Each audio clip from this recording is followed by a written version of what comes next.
Hey, everybody, this is Darren Sabedra again, Bay Area News Group, Mercury News, East Bay Times, here with Mike Lefkow, Christian Babcock, Nathan Canilao, going into week 3 of the high school football season. No Joseph Dykes this week. He was a guest last week. As we've noted a few times, Joseph now covers the Warriors for us, but we're all here, and we're 2 weeks into the long high school football season, and some storylines are developing, including De La Salle. Surprise, surprise. De La Salle off to a 2-0 start, won last week over Sarah, 26-0. A very impressive win after beating a high-profile team from Florida in week 1. After what happened to Folsom this week and last week, Folsom narrowly beating Sarah. What was it? 56-42, but it was 42-42 with a couple minutes to go, and then getting hammered by Mission Viejo. Mike Lefkow, is De La Salle now the unquestioned top dog in NorCal? I don't know if I would call them the unquestioned top dog. They are the top dog right now. But I think that the Pitt-Riordan game this weekend will tell a lot as well. I think if there's any teams that could threaten De La Salle, it's the winner of that game. But I noted after the way Folsom crashed against Mission Viejo, I think it was one of the Southern California guys, it might have been Sondheimer, saying that this does not portend well for Northern California. And it might not. I mean, I think De La Salle is the top dog. But like I say, I think that Pitt-Riordan game is going to could have an impact as well. Well, I mean, De La Salle doesn't play Riordan. They will potentially play Pittsburgh for the section championship at the end of the season. They don't have Pittsburgh on their regular season schedule. Pittsburgh hasn't beaten them since 1991, so I think I would lean De La Salle. I don't know if, we were just looking at De La Salle's schedule after St. Francis this week. They've got Grant, which Grant laid an egg against Cardinal Newman, which laid an egg against Manteca the previous week. Grant has a bad loss at home on national TV to Folsom, which, as we saw, Folsom got hammered last week and had a nail biter against Sarah 2 weeks ago. So I don't know. I mean, I'm leaning that De La Salle has risen to the top once again, but time will tell. Speaking of Pittsburgh and Riordan, Christian, you're going to be in San Francisco on Saturday afternoon. Last year when these teams played, Pitt won 56-42. Are you anticipating a game like that, or are you anticipating a game in the 20s? I would definitely lean more toward the former. I'm not sure I see 98 points, although I did just see that 2 weeks ago with Sarah and Folsom, and that was, I think, a much less expected combination of teams, especially on Sarah's side, to produce that score. I wouldn't be shocked to see scores in the 40s. Like I said, I'm not sure I'd say 98. I mean, that's a huge amount of points. If anyone can do it, I'd especially lean toward Riordan putting up a ton of points. But I think it'll be very high scoring. I think the teams will be going up and down. And may the better offense win. I think that's probably pretty much what it's going to come down to. Is this a bigger game for Riordan or Pitt? Oh, I think this is unquestionably a better game for Riordan. I mean, I think this is bigger game. Yeah. Bigger. Yeah, absolutely. No, I think this is their chance to announce that, they're for real in NorCal. I think they've, had some disappointments the past few years. And we've talked about this, I think, on maybe not on a previous show, but, amongst ourselves, this is the year for Riordan. What they have as far as the talent, it's not going to be the same next year with Mike Mitchell gone.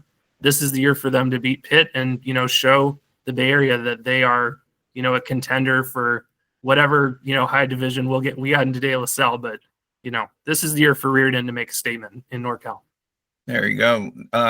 Nathan, before we get to your topic, I mean, you saw a lot of Pitt last year, lost a lot. Has 2 wins this year, including one in Reno over the weekend. What's your sense about Pittsburgh going into San Francisco to play Riordan on Saturday? Well, this is definitely not the same team that hosted Riordan last year. I mean, it's just not the same team. I think we've seen just in the scores of the first 2 games, we see the flashes, right? They go up against Granite Bay. They put up a lot of points. but they kind of take their foot off the gas a little bit at the end there. I think they had no trouble with the team, Bishop Montague from Reno last year. A lot closer score this year. So I think we're seeing a lot of, for sure, a younger Pitt team, and it's showing. So I think this is, as much as this is a litmus test for Riordan, I think this is a litmus test for Pittsburgh. I think this is, if they could get out a win here, this would be gigantic for the rest of the season, and can kind of quell those thoughts of this is a young team, they're still inexperienced, all those things. I think it's just as big of a game for Pittsburgh in this sense. Before we get to the picks, week one, Riordan hammered McClemmons, and then McClemmons came back last week and beat a St. Francis team that was beaten in week one by Cathedral Catholic of San Diego. Nathan, how big of a win was that for McClemmons moving forward? To have a win over a quality opponent from the WCal after losing to a quality opponent from the WCal the previous week. I think it's huge. For me, like if you look at the rest of their schedule, McClemmons, there's a lot of good teams. They got to go to Santa Cruz in 2 weeks and play that. That's a good program out there in the Santa Cruz area. That was a big win. They could have easily started this preseason, 1-3, 1-4. But that, I think, sets them up for success going forward. It's a small team. It's about 20 players. And to do that against the St. Francis team, which is probably double, if not more, of their size in terms of, kids on the roster, I think that's huge for McClemmons going forward. All right. You guys ready to make some picks? Yes. Oh, yeah. Christian, you ready? Oh, I'm always ready, Darren. Mike Lefkow, you're ready, right? Yep.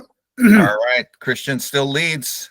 I don't have the standings in front of me, but I think it's like a 1-game lead over Nathan. Mm-hmm. Maybe 2 games over me. And Lefkow basically replacing Joseph as bringing up the rear, Mike Lefkow. But there's always more games to pick, and we're into week 3, and we're going to start off with 2 Thursday games. The first one, Midi, coming off a big win over Wilcox last week. They're going to be playing Menlo-Atherton, and Menlo-Atherton is really limping into this game after 2 blowout losses, including one to Acalanes last week. We're going to start off with Christian Babcock. Is Midi going to go to 2-1 this week? Yes, I don't see any reason why they wouldn't. Joseph Engen, I checked with Danny Sullivan on how to correctly pronounce his name, had a really big game against Wilcox last week, and I think he and Lazaro Farage Washington, that's a really good tandem in the backfield. So I think Midi takes this one. Nathan? Yeah, give Midi. I think they're going to start rolling here. It was a good win last week, so I see no reason why they should lose this game. I've got Midi as well. Mike Lefkow, who you got? I will take Midi. And same with the computer, which doesn't think this is going to be close. HSratings.com projects 38-8 for Midi. This next game is an interesting matchup. 2 Peninsula Athletic League teams, not in the same division, but have a history. They've played 10 times since 2004, and each has won 5. So it's Sacred Heart Prep at Half Moon Bay. Let's see. Sacred Heart Prep is 1-1, and Half Moon Bay is 2-0. I'll start with Mike Lefkow. Half Moon Bay, they're going to get it done? I think they are, yeah. They have a home field advantage, and I think they're a pretty good team. I agree with you. I'm taking Half Moon Bay. Nathan, who you got? Yep, I got the Beach Boys. Give me Half Moon Bay. The Beach Boys, nice. The Surfers. Yep. Christian, who you got? Yeah, Nathan, I don't know if they're still running on the beach out there. I was thinking I would lean SHP, but yeah, Half Moon Bay's had a strong start to the year, and I think they're going to get this one at home. All right, so a clean sweep for Half Moon Bay, and the computer also agrees, but anticipates a very tight game with Half Moon Bay pulling it out 42-35. Moving on to Friday, 5:00 start. We had to call SI last year to ask about the 5:00 start, but it's the neighborhood, right, Christian, that they have to play some early games? Yeah, I don't know. I think it's like a noise ordinance. And I will tell you, though, if you go to a game there at 5:00 this time of year, as long as it's clear, you will see a beautiful sunset. So that's the upside there. There you go. I believe Nathan is planning on being there. This is Friday night, 5 p.m. kick. Acalanes 2-0, 2 very impressive wins, one over Midi, one over MA. Going to be playing SI, coming in at 1-1. SI is the defending CCS Open Division champs. This should be a great game. I'm taking Acalanes. Mike Lefkow, who you got? Yeah, I'm going to take Acalanes as well. And Nathan? Yeah, I'm taking Acalanes. I think their offense has just been so good these 2 games. So give me Acalanes.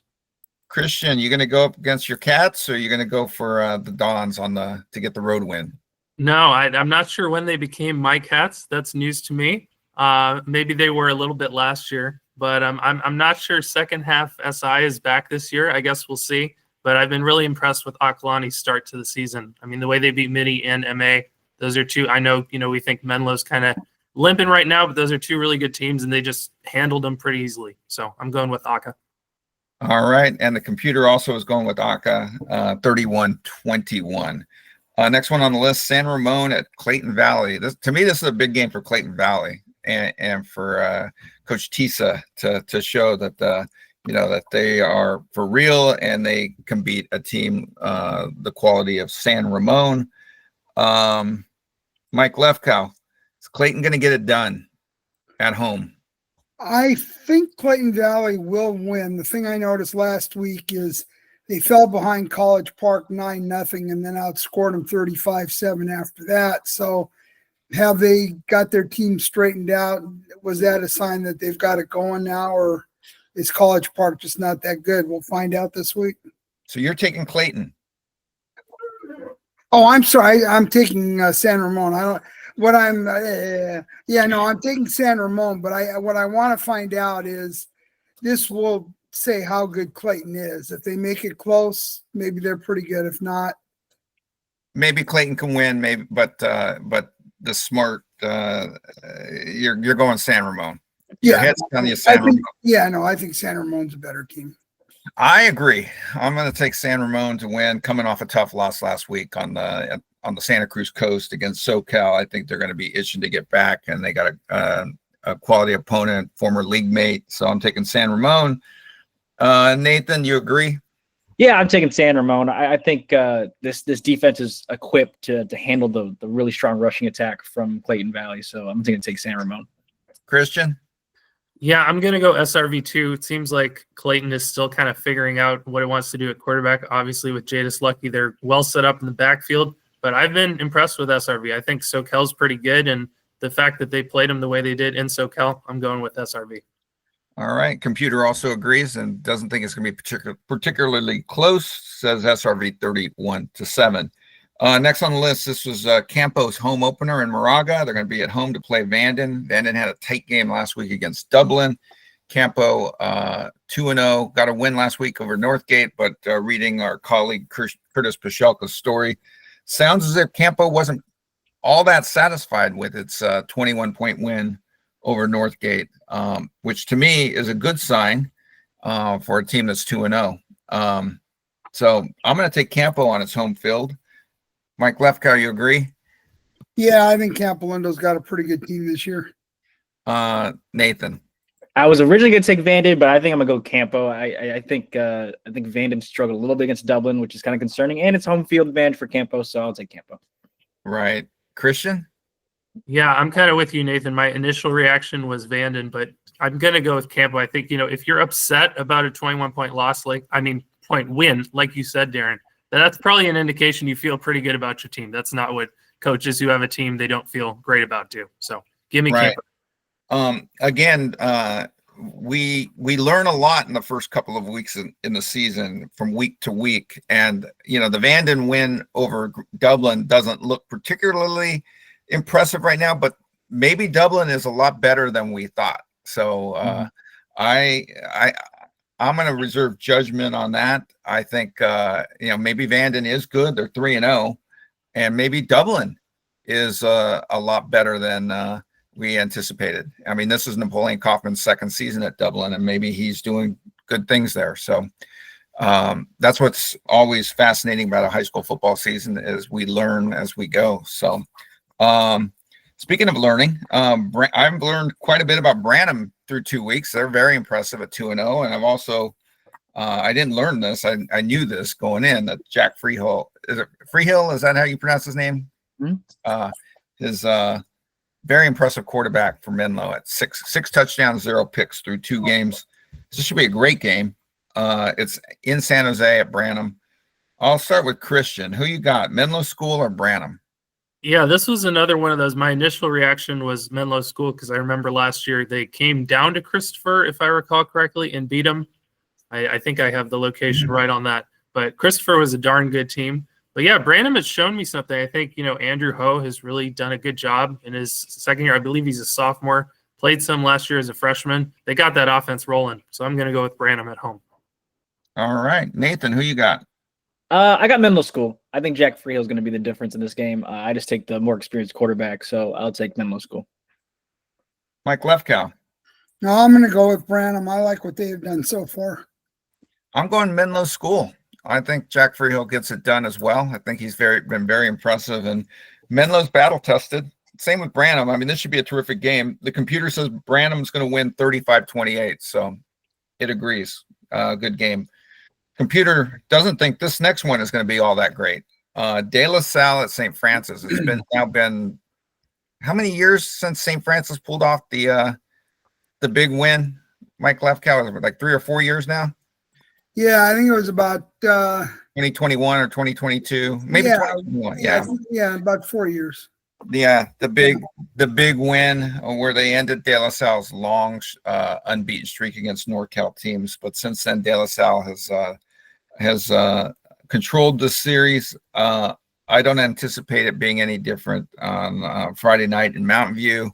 I got De La Salle winning. I don't know if it's going to be 46-0, but I think it'll be comfortable. Mike Lefkow, do you agree? Yeah, I agree. I think De La Salle is a little bit too strong this year I think St. Francis might be a little bit down as well. So De La Salle. Nathan? Yeah, I'm going to take De La Salle. I think this is maybe not 46-0, but a good tune-up game for De La Salle. Christian? Yeah, I agree. I don't know if it's going to be 46, but I might bet on that 0. I mean, just looking through St. Francis stats the first couple of weeks, it looks like the run game hasn't really gotten going. Passing game isn't giving him much. And the way Justin Allenbaugh was talking about this De La Salle defense, I think it could be one of the great ones. I wouldn't be surprised if they have a lot of shutouts this year. How this defense is really good? I mean, they got really good players at all 3 levels. Their line is good. Their linebackers are solid. And, of course, they got a lot of speed in the back end. So I think they're going to be really good this year. All right. Goes back to what we started the show with. I think they're number 1 in NorCal for a reason right now. So next one on the list, Bishop O'Dowd, 1-1, lost last week to Modern Day Catholic of, I believe, Chula Vista. Mm-hmm. Is that right? Right. Yeah. So Bishop O'Dowd coming in off, I believe it was a 31-6 loss. They're going to be playing at Rancho Cotate, a traditionally strong team in the North Bay, which is, they're 2-0. I'll start with Nathan. Nathan, is Bishop O'Dowd going to get it done on the road against Rancho Cotate? Yeah, I think O'Dowd kind of thrives in these situations, especially after a loss. They've done that a lot. They did that a lot last year, so I'm going to take O'Dowd. Christian? I'm not a wine savant, and I'm not a Rancho Cotate savant, but they're in Rohnert Park, I believe, which is where Sonoma State is. It's Dan, former colleague, now with the Athletic, Dan Brown's alma mater. Oh, there we go. I love it. Yeah, it looks like they're pretty good from my research. And with Sonoma State cutting all those sports, maybe they're going to kind of take up the mantle of Sonoma's sports team. So I'm going with them in this one. You're going to go with Rancho Cotate. I'm going Rancho. Mike Lefkow, who you got? Yeah, I'm going to go with Rancho Cotate. And the computer says Rancho Cotate is going to win 34-14. This next one, a rematch of an NCS final that Mike Lefkow and I attended about 8 or 9 years ago. Antioch, R.J. Harris' senior year, yeah. Antioch against Monte Vista with Jake Kaner at quarterback for Monte Vista with who's the tight end? Croman Hogue? Oh, Croman, yeah. Croman Hogue? Yeah, Croman went to USC. And then Landman. He went to Colorado. There was some hitting in that game. Well, remember when Monte Vista Antioch got down to the 2-yard line and they gave it to Harris, and he was met by Croman Hogue and Landman. At the line. Yep, at the line. Yeah, no, there were more major college coaches on the sideline than I think I can ever remember at a high school game. Yeah, the USC staff was there. The Washington staff was there. Chris Peterson was right next to me. We were keeping. Yeah, Chris Peterson was standing on the sideline. Yeah. Well, anyhow, they're playing again Friday night in Danville. Monte Vista coming in off a 34-0 loss to Riordan, and Antioch is off to a 2-0 start. We'll start with you, Mike Lefkow. Is Antioch going to win this game?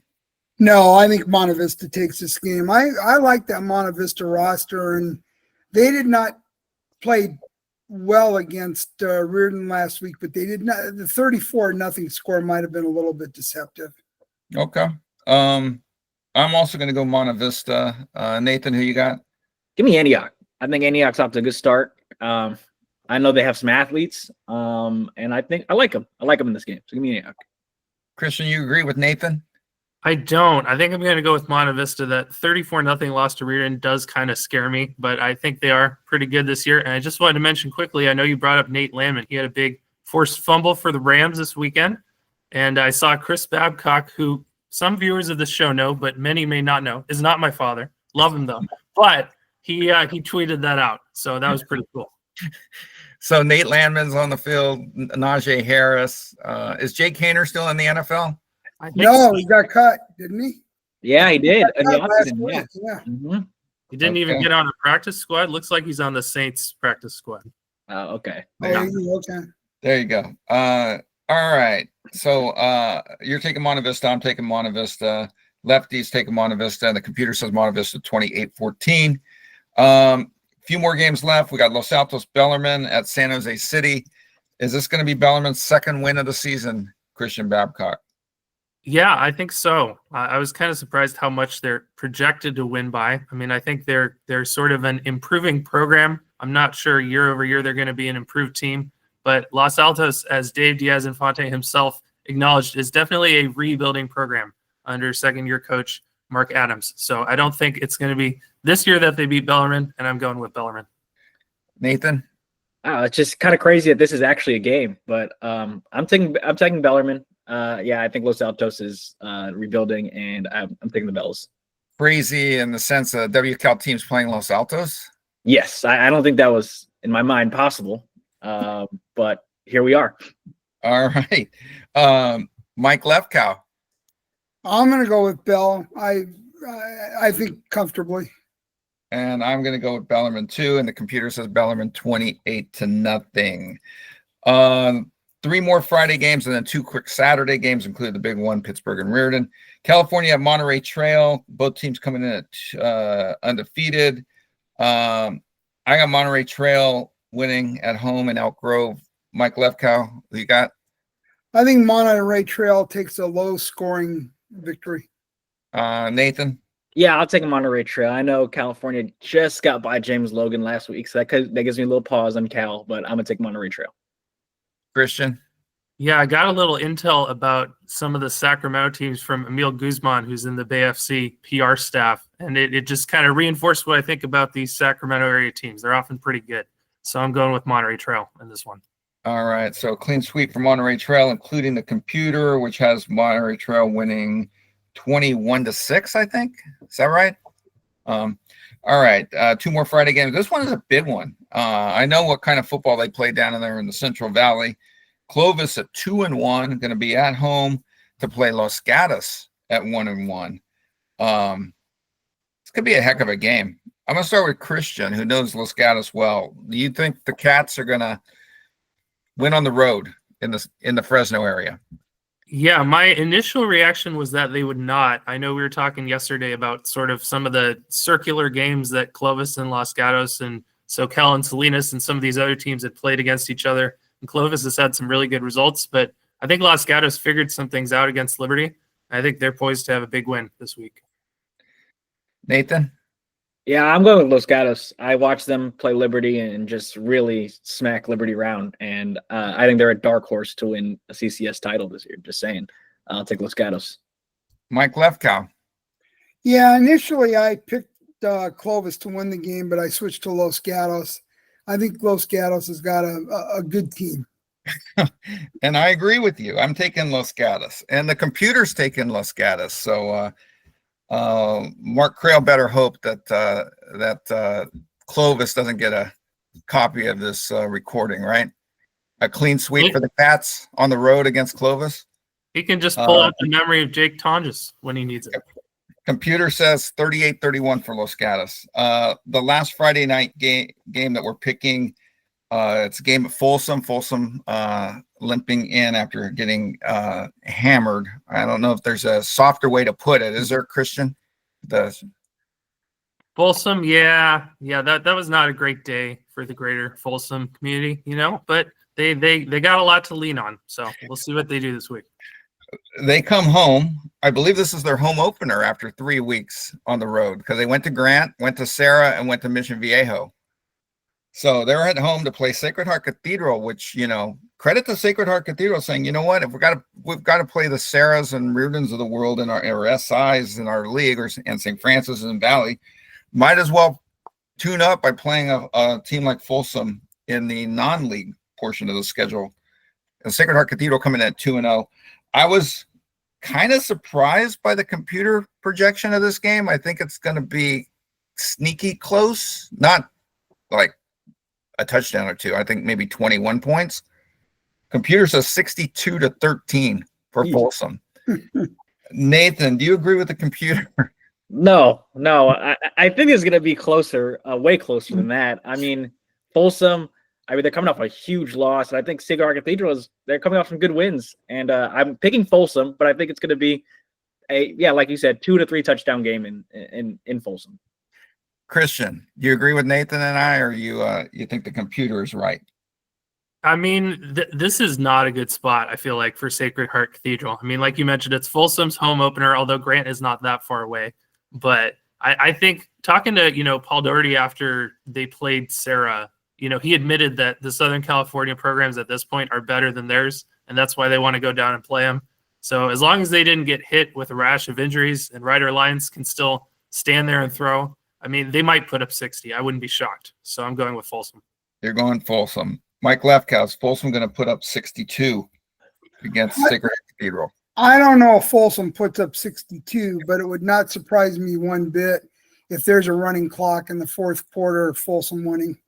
All right. I've also got Folsom winning, and the computer, obviously, we pointed out, has Folsom winning. 2 games left. College Park, Salesian, Saturday afternoon, 1:30 in Richmond. The computer projects Salesian to win a very close game, 22-21. I'll start with Mike Lefkow. Who you got? I'm going to go with Salesian. I talked to Chad Nightingale. He's plenty worried about College Park. They are a well-coached team, but I think personnel-wise, Salesian might have a slight advantage. So I'll take Salesian. You're taking Salesian. I'm also taking Salesian. Nathan, who you got? Taking Salesian. When you have basketball players playing wide receiver and they're all 6'5", it's really easy to just throw the ball into the end zone and hope someone gets it. So I'm taking Salesian. Christian, who do you got? Yeah, we talked about this a little bit yesterday, but I think Salesian could be one of the best small school programs in our area this year. So I'm going to go with them. Going Salesian, and like I said, the computer has Salesian winning 22-21, so a clean sweep. And the last game on the list, as we discussed earlier in the show, Pittsburgh traveling to Riordan. This is a 2-3 matchup with Riordan at 2 and Pittsburgh at 3 in the Bay Area News Group rankings. Great game last year. Mike Lefkow, is it going to be a great game on Saturday? Yeah, I mean, what I meant to say about Riordan is that I think this is a huge game for them. We find out if this is a good football team or just a team with a ton of talent. And I think this is going to be the game that makes a little bit of a statement about that. I'm going to go with Pittsburgh, but I think it's a bigger game for Riordan. So you're going Pittsburgh. Yeah, I think I'm going to pick Pittsburgh to win. Okay. But I think Riordan is the team that I'm going to be watching to see what kind of statement they make. If it's close, if they win, if they get blown out, then we know it's a lot of talent, but probably not that great a team. Nathan, who you got? Yeah, I think it's going to be really close. I'm thinking this game is going to come down to the last possession. I'm going to take Pittsburgh. I just think the culture, the kind of gravitas of Charlie Ramirez and that staff, I can't really pick against that. So I think Pittsburgh wins on a game-winning drive somehow, some way. Christian, you agree with Nathan and Lefty? I don't. This game is giving me some Los Gatos vibes last year, where no one thought Los Gatos could go in there and win. I mean, they even wear the same colors. Nathan talked about the culture piece. It's just a team that finds a way to win those big games.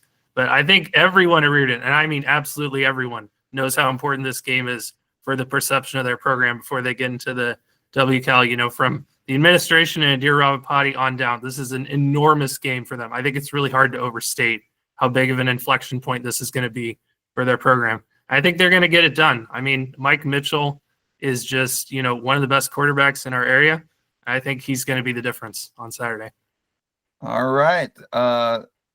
I thought about this game long and hard, but I agree with Mike Lefkow and Nathan. Until Riordan shows me, I will take Pittsburgh. The long story tradition of that program. As long as they're not playing De La Salle, I think I would typically take Pittsburgh pretty much against almost anyone. And I'm going to take Pittsburgh here in a very, very close game. Computer says Riordan 31-22. Christian has one more thought. What's going on, Christian? Yeah, I will just add, if Pittsburgh wins this game, much as Mark Crail had one of the epic post-game speeches I've ever heard, I think Charlie Ramirez's post-game speech is going to be epic. So I'll be sure to be there for that if that happens. And recording it? Oh, yeah. For our viewers? Yeah. I mean, Mark Crail's last year was straight out of a TV show. It was pretty epic. So. Well, I always think of when I see Mark Crail in person or on the sidelines, I always think of Coach Taylor. And I think you guys know who I'm talking about. Yeah. I mean, if you read my story last year, I got a few quotes in there, but it's, this is brotherhood. This is what it is. Great. So good stuff. Then you're drinking orange Kool-Aid on the show. So, we'll see if that happens. You did drink orange Kool-Aid. All right. I think we're about the 30-minute mark. Real quickly, any closing thoughts, Nathan, real quick?